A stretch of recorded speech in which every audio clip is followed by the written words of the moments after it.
Sa herë që flitet sot për takimet me jashtëtoqësorët, kemi një reagim të çuditshëm sidomos nga brezi i ri. Po ku janë, përse nuk i shohim? Zakonisht gabimi që bëhet vjen nga perceptimi i gabuar i realitetit që përjetojmë, realitet që e perceptojmë në mënyrë subjektive. Pjesa më e madhe mendojnë se bota përreth nesh është ajo që shohim, prekim, nuhasim, ndjejmë e kështu me radhë, dhe nuk ekziston asgjë jashtë këtij realiteti.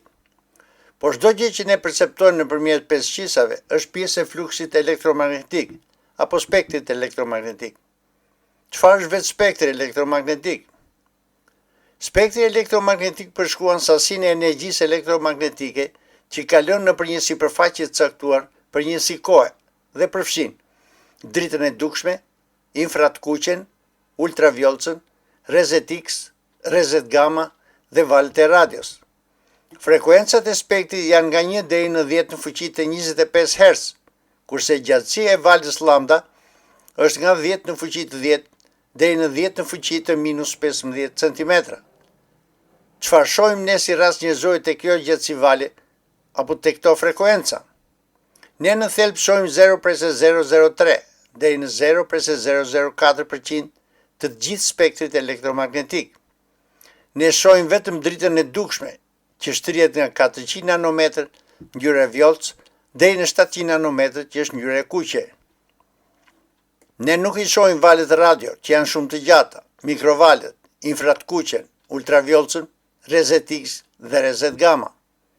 Dhe që të kemi një qasje më praktike, në qoftë se spektri elektromagnetik do të qenë 100 km i gjatë, ajo që shohim nuk është vetëm 3-4 km, dhe ky fluks elektromagnetik zë një pjesë shumë të vogël të përmbajtjes totale të universit. Sipas kozmologjisë moderne kemi energjia e errët e universit zë 68%, materia e errët zë 27%, materia normale, ku hyjnë atomet, yjet, planetet, zë rreth 5% të universit, rrezatimi ku hyjnë fotonet, drita, valë elektromagnetike, zë afërsisht 0.01% ose më pak të universit. Ne si rast shohim universin përmes dritës, dhe që të gjithë teleskopët s'bëjnë gjë tjetër veçse matin rrezatimin elektromagnetik, që do të thotë se çfarëdo informacioni që marrin për yjet dhe ngjarjet kozmike vjen nga rrezatimi elektromagnetik. Dhe ironia e fatit, pothuajse gjithçka që dim për universin vjen nga diçka që përbën më pak se 0.01% të tij, dhe nuk mjafton kjo, por të vetë fluksi elektromagnetik ne shohim vetëm 3 të mijëtat apo 4 të mijëtat %. E kuptoni tani se sa të verbër jemi. E bëra këtë sqarim për t'i dhënë përgjigje dikujt që pyet se ku janë ata. Ata mund të jenë ngjitur me ne, dhe ne nuk i shohim, sepse ne jemi aktualisht si ata minjt e verbër që i kalojnë gjithë jetën e tyre nën tokë. Çfarë i tha Morfeu Neos tek Matrix, rolet luajtur nga Lawrence Fishburne dhe Keanu Reeves? Do pilulën blu apo të kuqe? Dhe tani vazhdojmë me temën e sotshme. Në shtator të 1977-s, në qytetin Colares të Brazilit, që ndodhet në një ishull, si dhe në pyjet për rrethi filloi një ndjekje masive ndaj banorëve vendas. Ndjekje kjo që vazhdoi për 3 muaj rresht. Qindra viktima dhe plagë të çuditshme, të cilat krijuan një tmerr të vërtet tek banorët vendas. Pas 3 muajve, ushtria u detyrua të marrë masa serioze, duke kryer aksionin më të madh në historinë e ufologjisë të quajtur Operacioni Prato, apo Operacioni Pjata, i cili u mbyll zyrtarisht në fillim të 1978-s. Duke sikur forcat panjora donin të krijonin baza në xhungël. Ushtria braziliane mendoi në fillim se këto objekte fluturuese të paidentifikuara qenë teknologji e përparuar amerikane apo ruse, dhe kishin të pamundur që t'i ndiqnin hapësirat e pamata të xhungëllit. Por në fund të 1977-s u kuptua se këto objekte fluturuese nuk qenë as amerikane, as ruse, sepse pati një valë të tërë me UFO mbi territorin brazilian, të cilat filluan të dëgjojnë njerëz, ngjarje kjo që vazhdoi me muaj, dhe ç'ishte më e çuditshme, pati një shumëllojshmëri të madhe objektesh fluturuese, gjë e rrallë kjo në historinë e ufologjisë. Pati UFO në formë disku, në formë cigare, në formë topi, trekëndça të madhësive të ndryshme, piramidat përmbysura. Kishte objekte që ndriçonin me ngjyra nga më të ndryshmet, kishte edhe nga ato që s'kishin drita. Të gjitha këto objekte fluturuese lëshojnë disa sjerreze lazer nga lart që goditin njerëzit e pambrojtur. Kishin aftësi të kalonin nëpërmjet çative duke u futur brenda në shtëpi apo dhe brenda në makinë. Ishin mjaft të sakta dhe godisin në mes të natës objektivat e tyre. Kur goditeshin nga kjo armë energjitike, helikopterët tanë mbeteshin pa energji. Fizikisht që e pamundur të shmangeshe këtyre rrezeve, të cilat banorët vendës i quajtën çupa, që do të thotë thithje. Rrezet godisnin njerëzit, të cilëve në vendin e goditjes u bëi një vrim disa centimetra. Nëpërmjet kësaj vrime, njerëzve ju thithej pjesë indjesh dhe mostra gjaku. Rrezet qenë me ngjyra të ndryshme dhe të madhësive të ndryshme. Doktorët që mjekuan pacientët dolën publikisht dhe folën për plagët e çuditshme në trupat e pacientëve. Një nga doktorë MNZ, që zonja Welay de Carvalho, e cila personalisht mjekoi 120 pacient me djegje nga dritat e çuditshme. Plagët të përgjithësi ndodheshin në ballë dhe në gjoks, dhe në to gjendeshin gjithmonë dy vrima paralele.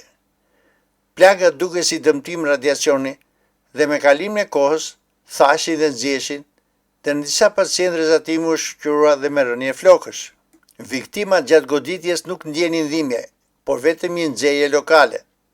Në disa mijëra raste goditje me rrezatim pati edhe 10 viktima. Doktoresha në fjalë vendoste të dalë publikisht, sepse prej më se 2 muajsh mjekonte pacientën dhe pasi raportoi tek e prorët mori këtë përgjigje. Të ndalojmë të flasësh për fenomenin në publik, sepse në fakt nuk po ndodh asgjë e çuditshme. Por Carvalho, pas u konsultua me kolegët, vendosi të flasë edhe sikur ta hiqnin nga puna. Mbulimi i kësaj ngjarje që plotësisht e pamundur, sepse rastet ishin me qindra. 2 gazetarë u goditën në makinën e tyre nga rrezet, duke përfunduar në spital në 24/5/1978. Sipas dëshmitarëve, kur goditeshin nga rrezet që sikur dikush t'ju fikte cigare në trup dhe paralelisht në atë kohë qenë të paralizuar, duke mos mundur do të lëshojnë asnjë klith. Disave ju bindet fikët dhe kjo gjendje vazhdoi për 3 muaj rresht, derisa ushtria filloi operacionin për ato.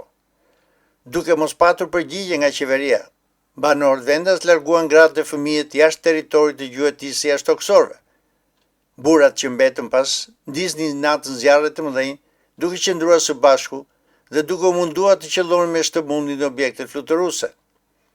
Edhe kur ushtria filloi operacionin e saj për ato, nuk kishte si qëllim mbrojtjen e banorëve të saj, apo konfliktin me armë me këto qenie, por studimin dhe dokumentimin e rasteve. Shumë nga kërkuesët UFO brazilian qenë të sigurt se urdhri erdhi nga Shtetet e Bashkuara të Amerikës, të cilat nuk donin një konflikt të armatosur me jashtëtoksorët. Në krye të këtij operacioni ndodhi koloneli Hollande, i cili në 1997 dha një intervistë mbreslënëse për gjithçka që kishte ndodhur në 1977. Unë kam patur kontakte edhe me objektet e tyre fluturuese, si edhe me vetë ato qenie që i drejtonin, deklaronte koloneli tashmë në pension. Disa nga objektet fluturuese qenë më të mëdha se 100 metra në diametër. Këto objekte bënë një zhurmë si kondicioneri ku punon, dhe ushtarët e tij vuajtën shumë nga goditjet me rrezet, të cilat i shkaktuan sëmundje të ndryshme trupore, si dhe sëmundje psiqike, në disa raste duke i shkatëruar totalisht sistemin nervor. Përvoja e kolonelit forcave ajrore Urange Hollanda nuk përfundon këtu. Një natë, duke fjetur në dhomë zgjohet papritur nga një dritë e bardhë e nxehtë dhe përpara i shfaqen 2 qenie të larta rreth 1.5 metra, të veshura me veshje të zeza që ngjanin me veshjet e zhytësve, diçka si streçe në trup. Duke mbajtur nga shpatullat, njëra nga qeniet i foli në portugalisht, me një zë që Hollande e cilësoi si zë metalik kompjuteri. Qetësohu, nuk do të bëjmë asgjë të keqe, ndërkohë që Hollande ishte i tmerruar. Pas disa momentesh qeniet u zhdukën. Njerëzit u shokuan me hollësitë që koloneli u tregoi për 4 muaj investigim të ushtrisë dhe pas intervistës së parë, lanë edhe një takim radhë për vazhdimin e historisë. Qeveria braziliane e detyrua të bëjë publike qindra fakte nga ky operacion dhe të mendojë se deri në atë moment e gjitha kjo histori që e një histori komploti. Të gjithë e dinin se kishte ndodhur, por zyrtarisht nuk ekzistonte. Dolën dokumente autentike të dëshmitarëve të ndryshëm, skica objekte fluturuese me detaje teknike, qindra fotografi disa prej cilëve me rezolucion të lartë. Ky që shihni është një objekt fluturues jashtëtoksor, i cili për syrin ton duket pikërisht kështu, sepse reaktori i tyre emeton një fushë të fuqishme elektromagnetike, e cila duket si dritë e fuqishme, duke fshehur pamjen e tyre reale. Natyrisht që ushtria braziliane materialet më të mira i ka mbajtur për vete, sepse me gjithë ato muaj fotografime dhe filmime, natyrisht që kanë diçka më të mirë për syrin e njeriut.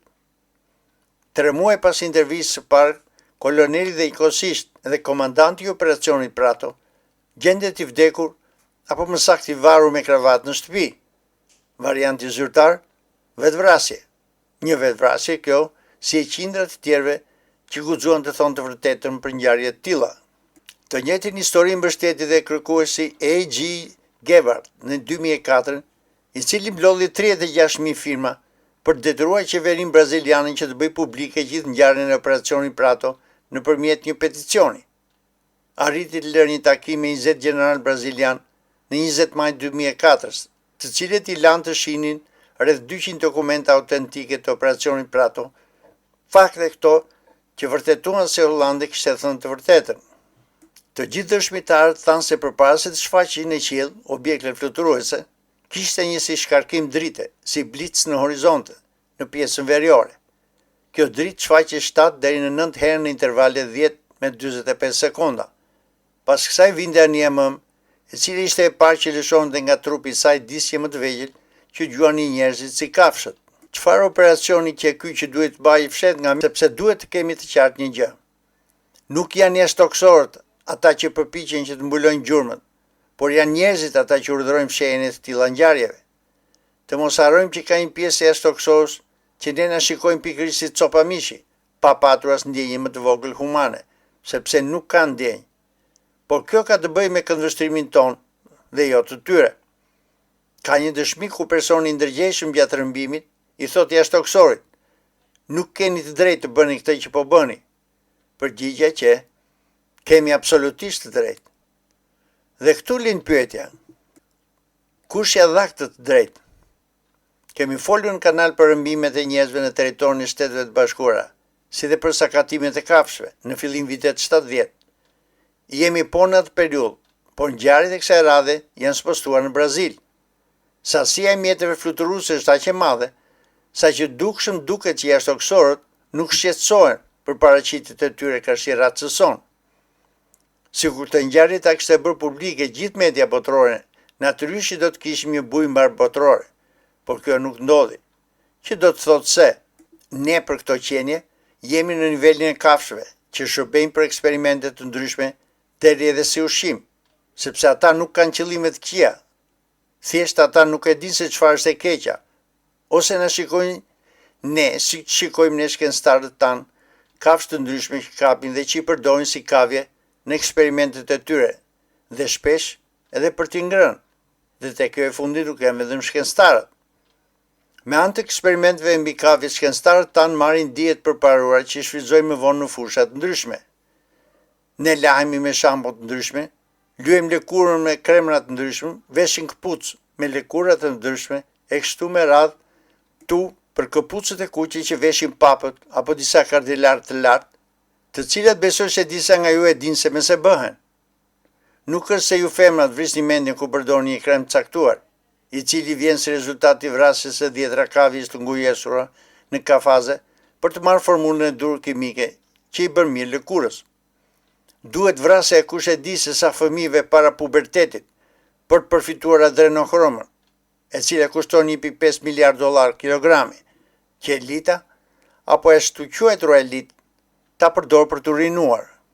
Nuk dua të zgjatem më shumë në këtë temë, sepse meriton një emision më vete, por besoj se keni parasysh se për çfarë po flas, dhe të jeni sigurt se nuk po bëj një propagandë vegetariane. Nuk besoj se quhemi të këqij se disa nga ne verbojnë majmunin në eksperimentet e tyre për të prodhuar një shampo që nuk na djeg syt, apo therjet masive të kafshë për ritualet tona idiote të quajtura fetare. Si mund të quhemi ne? Një gjë ne duhet ta kuptojmë herë mirë. Nuk kemi pronarë të këtij planeti, dhe jashtëtoksorët e këtij misioni na shikojnë ne siç ne shikojmë një bërzoll të pjekur mirë. Përparimi natyror i gjërave është i tillë që ndërkohë që raca jon ka këndvështrime të ndryshme mbi kafshët, edhe jashtëtoksor të ndryshëm kanë këndvështrime të ndryshme mbi ne. Në thelb, e vërteta është aq shokuese, saqë ndoshta edhe kanë të drejtë që e fshehin.